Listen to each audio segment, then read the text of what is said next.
Hi, my name is Nick Borson, and in this video I'm going to share some PowerShell tips and tricks. So instead of a deep dive into a specific topic, this video is more of a grab bag of a few different things that I've found handy working with PowerShell over the years. I hope you find it interesting too. All right, so without further preamble, let's get into the first tip, which is getting help. And that is done using the get help command. So I can get help dir, for example, to get the help for the dir command. And we can do this with any command. And you see at the end that there's a remarks. It has all kinds of help here, and then at the it tells you what the syntax is, the description, and at the end there's some remarks with that kind of give you some more details. So, for example, if I just want to see examples for this command, I can say get help, get child item examples, and it gives me a bunch of examples for that. And of course, the get help command is itself a command, so I could say get help, get help. And again, here we can say get help examples if we don't want to see examples of using the get help command. So it can be pretty involved. Obviously, you can also just search the web, but the get help command is a useful way of getting help for PowerShell commands. And if you've written your own commands in a PowerShell module, then it also works for those because it just uses the parameters and so on that you've defined for your exported methods and your exported members of your module. And if you have doc comments in your module, it'll include those in the help. Okay, tip number 2, getting the members of an object. Maybe we don't want full-blown help for something, or we just have an object, we don't even know what it is, but we want to see what methods it has, what properties it has, and so on. Well, we can do that by using the get member commandlet. So let's say we have a variable, and I'm just going to assign it, say s is a string, because I'm going to assign it string of hello. Okay, type. Oh, come on, that's not how you spell though. Okay, so I can say pipe it to the get member command, and we see all of the members of that object. First of all, we see the type of the object is system.string, and then we see it has all these methods, and it has a char's parameterized property and a length property. So, for example, I could say $s.length to get the length of the string. So that is the get member. I can also filter it to just show properties, for example. I can say $s get member, and then I say member type properties, and I get just the properties. And finally, it's not limited to just variables. Any expression that yields an object or a set of objects can be piped to the get member command. So I can say get child item, for example, pipe it to the get member command, and we see that the command output a get child item output a system.io.fileio object. So get member is going to give me all the members of that type. So we have target, link type, mode. There's tons of members of this thing, but it gives us all that. So that is the get member command, helpful to find out what name, for example, what members an object has. Okay, tip number 3. We looked at the get member command, and part of what it told you was the type of an object. But what if you just want the type itself and you don't want all the other information about all the members it has? You just want to know what type something is. Well, there's a get type method. This is actually part of .NET. It's not really a PowerShell specific thing.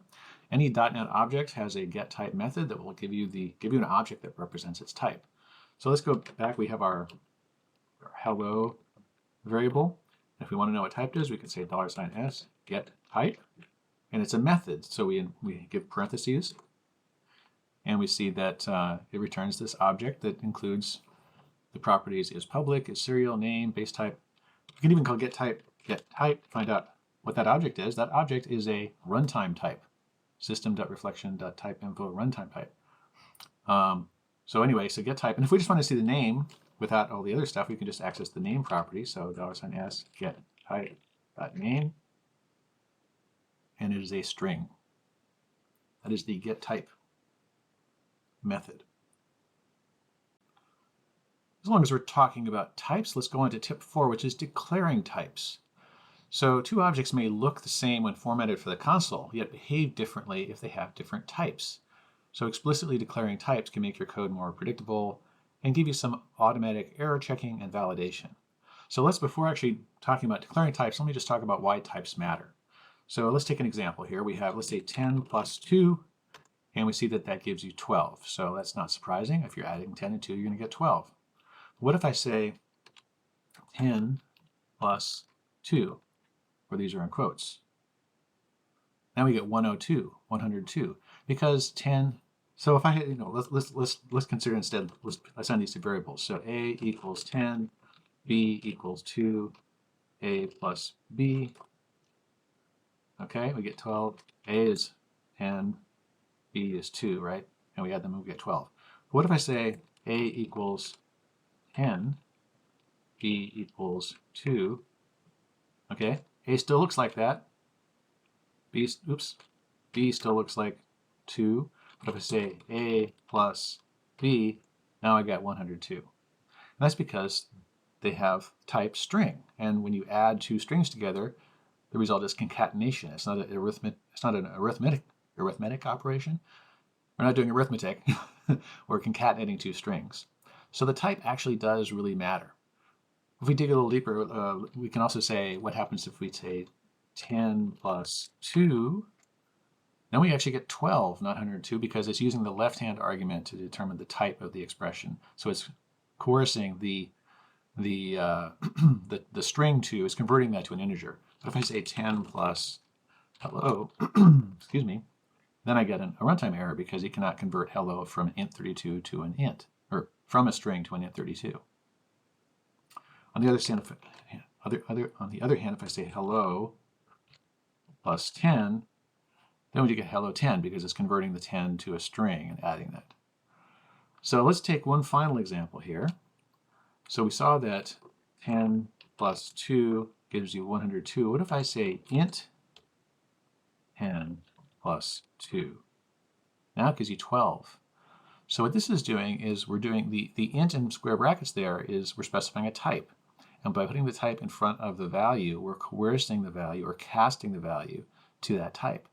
So this expression, int 10, is taking the string 10 and converting it to an integer. On the other hand, if I say int hello, then I get an error because we can't convert hello to an integer. Okay, so that's our first example of declaring a type. We're declaring a type in the context of an expression. We're casting a value to a specific type. So let's take some other examples of specifying types. Okay, so we can declare a variables type. So if I say int $n equals 0, for example, now if I say $n get type name, of course we're going to get int32. Now if I say $n equals 2, okay, that's fine because we can assign 2 to an integer. But if I say $n equals hello, then we get a runtime error because we've actually declared n to be a variable of a specific type. And so it's going to try to convert the string hello to that type. And of course, you can't convert hello to an int32. So declaring a variable's type means that we're being explicit about what kind of values that variable can hold. Now the same holds for parameters. So let's create a little function right here on the command prompt.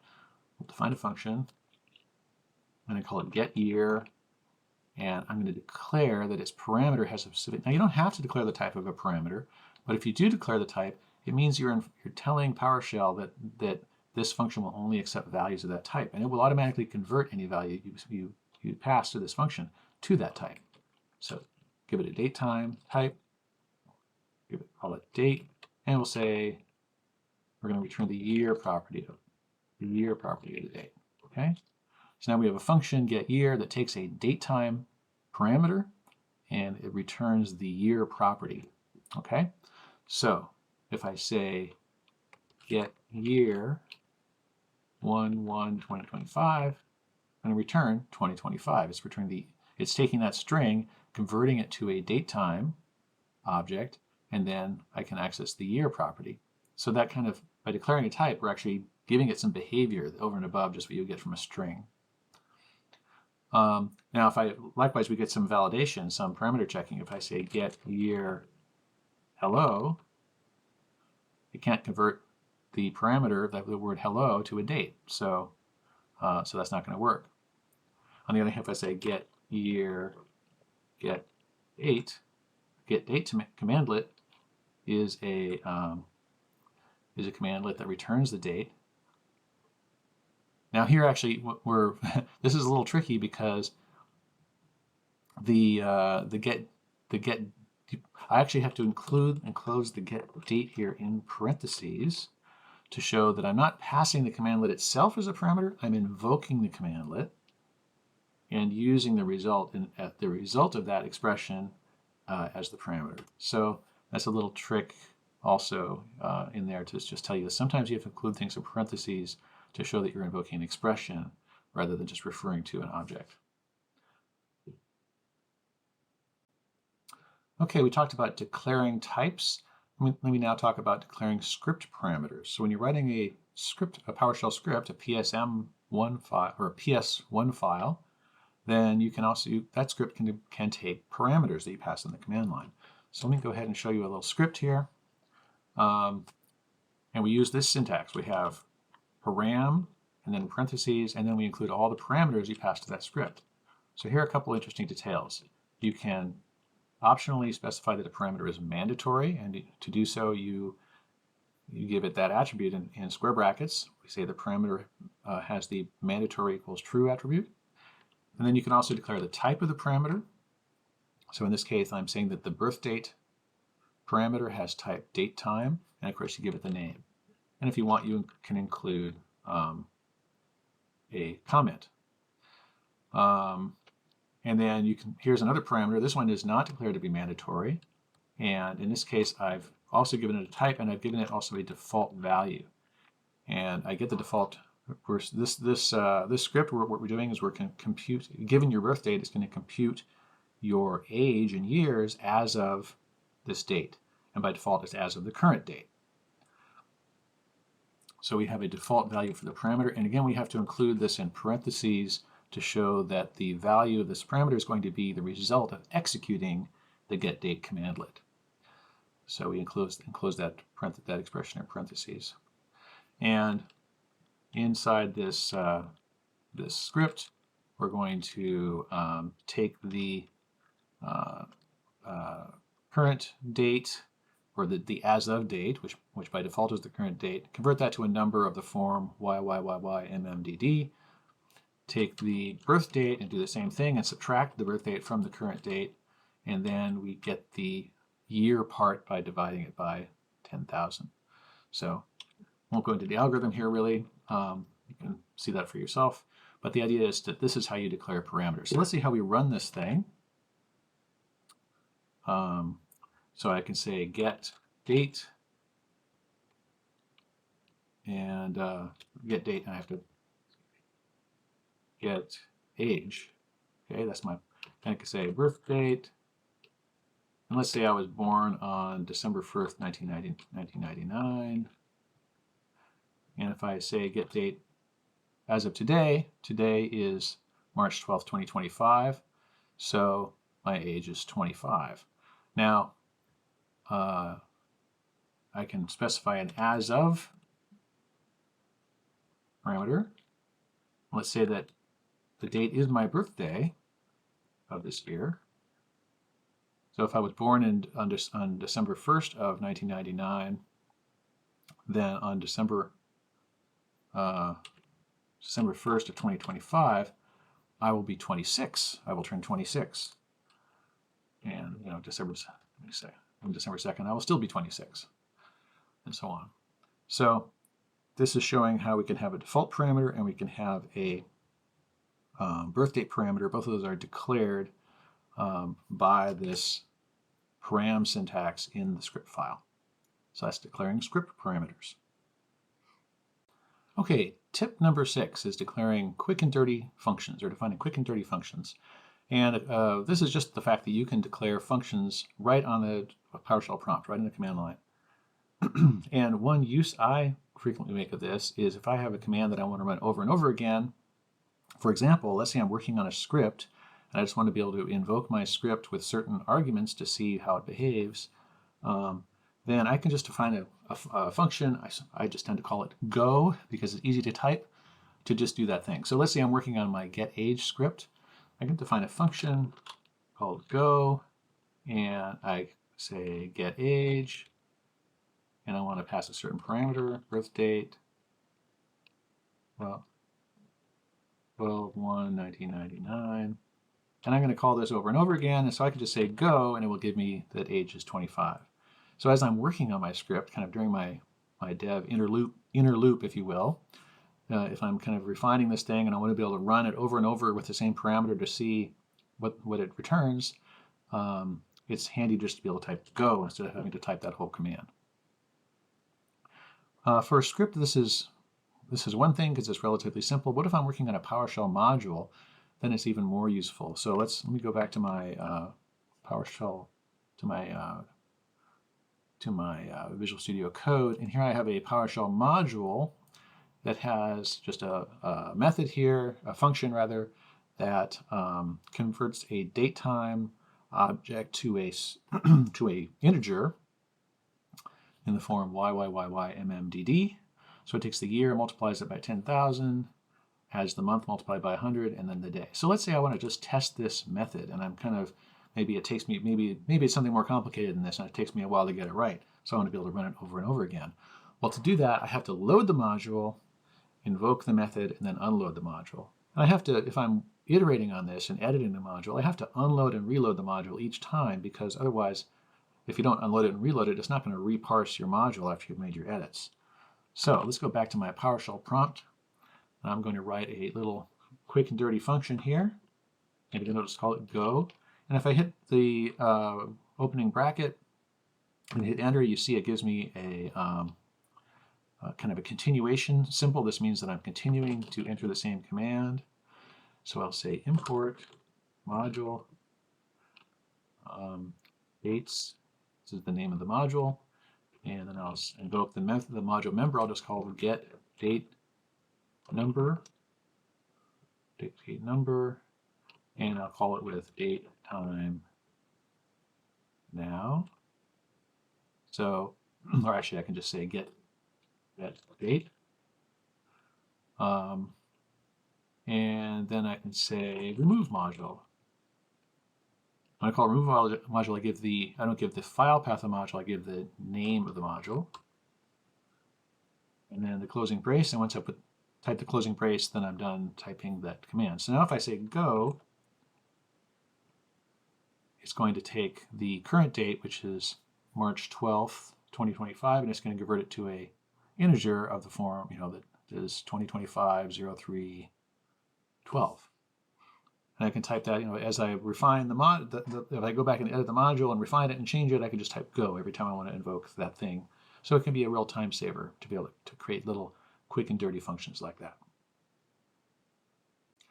Okay, tip number 7, using a list of T from PowerShell. So this is really about using a type from the .NET framework. List of T. List is a generic class in the .NET framework, and generic means that it takes, when you create a list, you specify type parameters.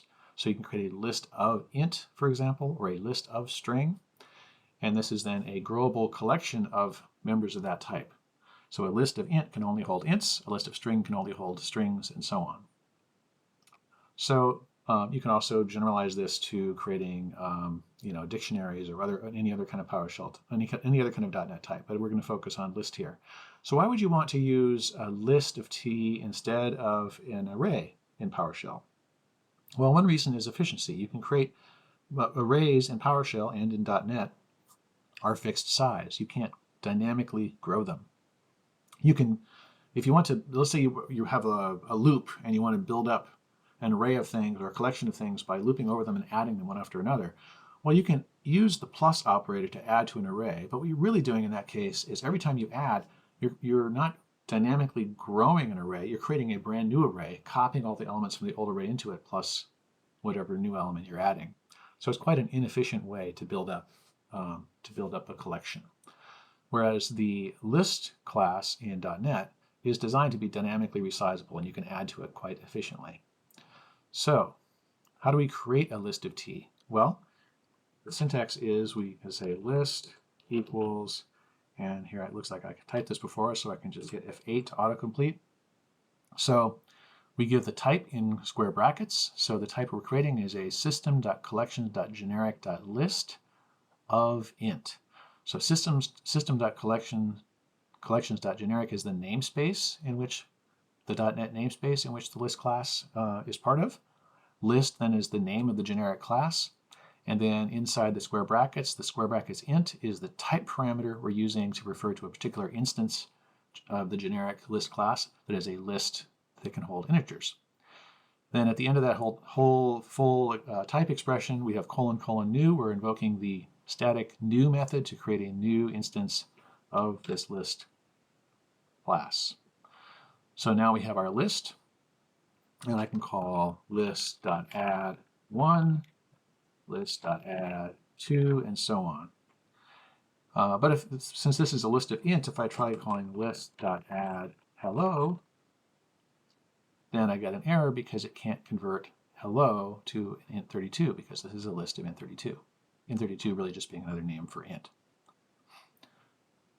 And if I say list 0, so I use the in this case the square brackets is my subscript operator. I'm referring to a member at a particular index 0 being the first member. If I get list 0, it is in fact 1 because that's the first item I added. And if I want to get its type, then it is an int32. Now, what if I have my list and I really want an array at the end of the day? Well, after I've built them all up, I can always convert my list to an array by just calling the toArray method. List toArray.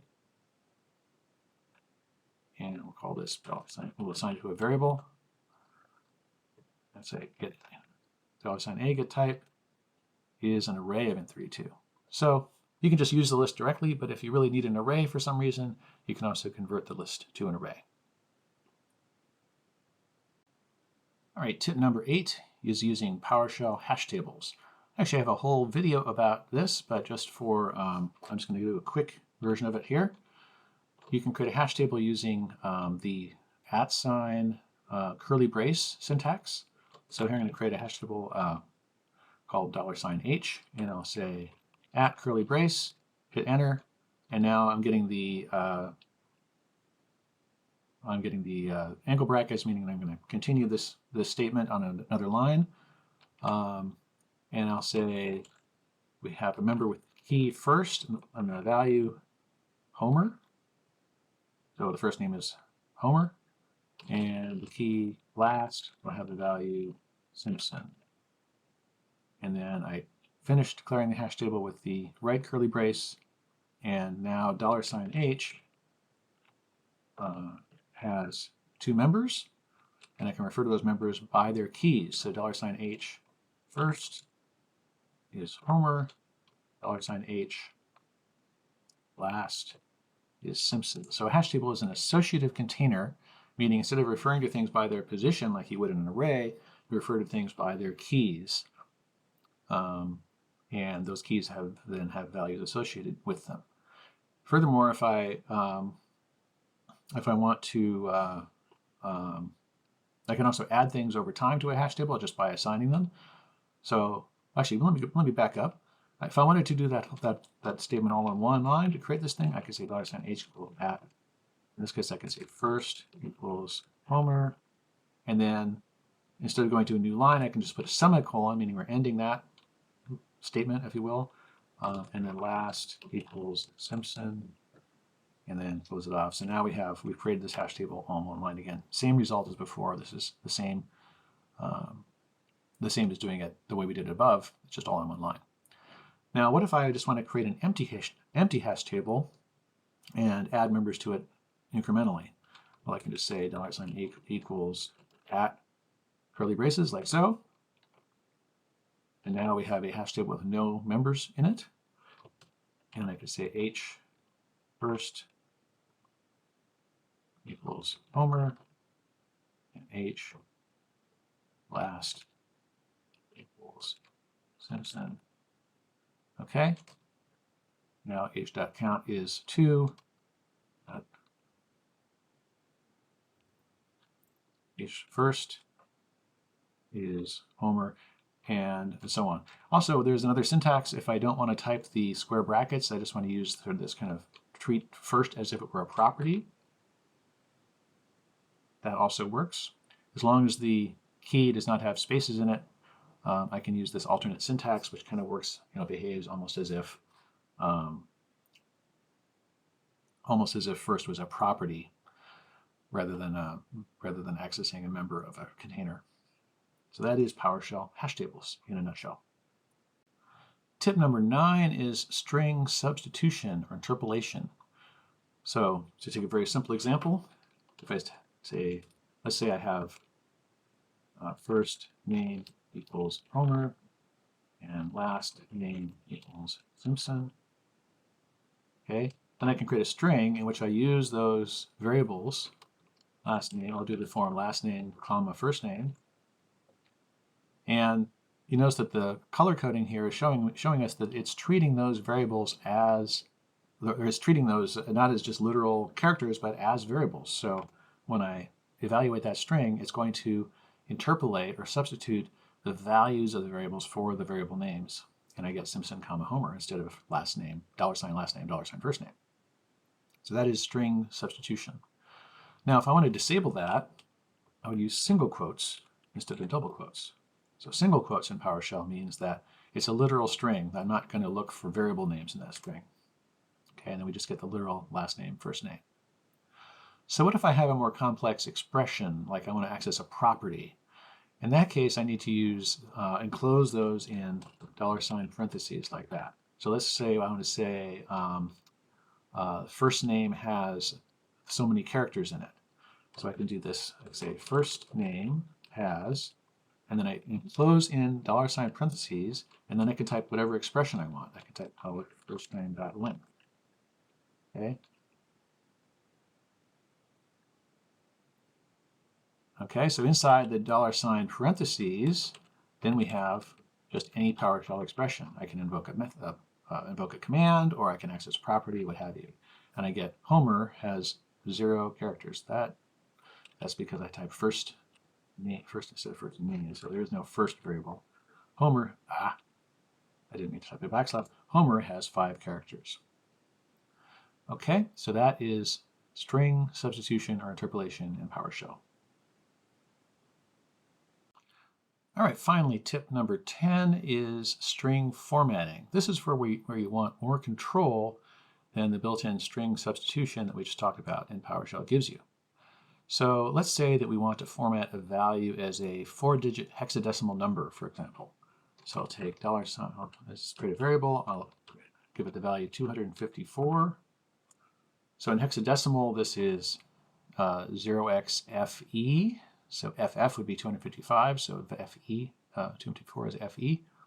So let's say I want to format this in that hexadecimal format. Well, I can use the string format method in .NET. So in the .NET framework, the string class has a static format method.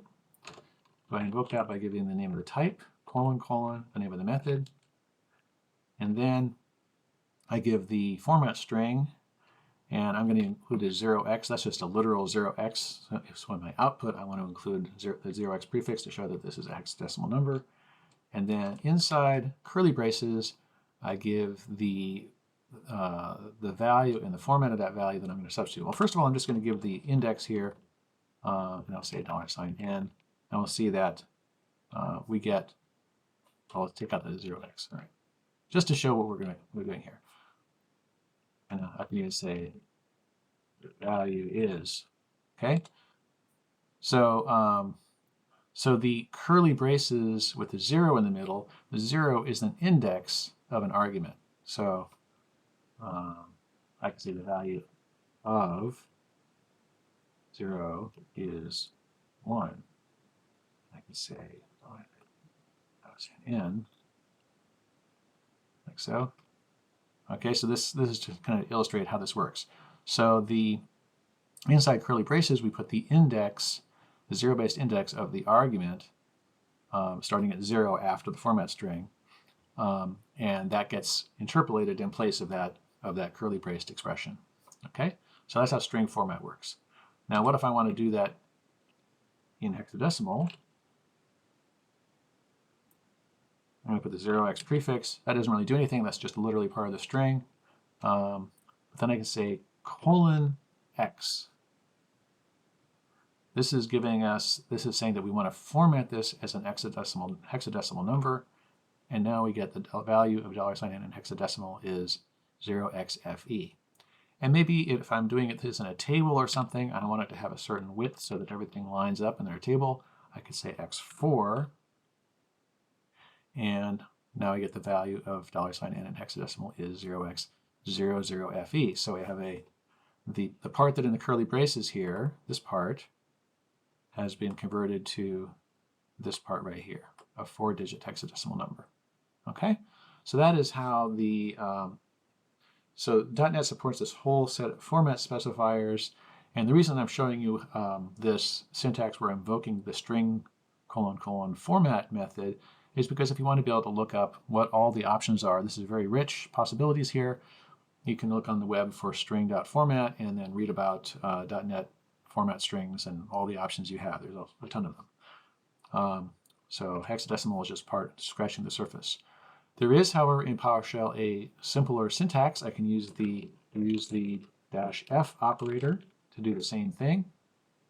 And so the way I do that is I take this same string here, and I can use the -f operator and say $n, and I get the same result. Value of $n in hexadecimal is 0xF00FE. So the -f operator is really just a little bit of syntactic sugar for calling string format. Okay, so that is the end of the PowerShell tips and tricks I wanted to share today. I hope that some of these are helpful to you in your daily PowerShelling. Have fun. Thanks. Bye.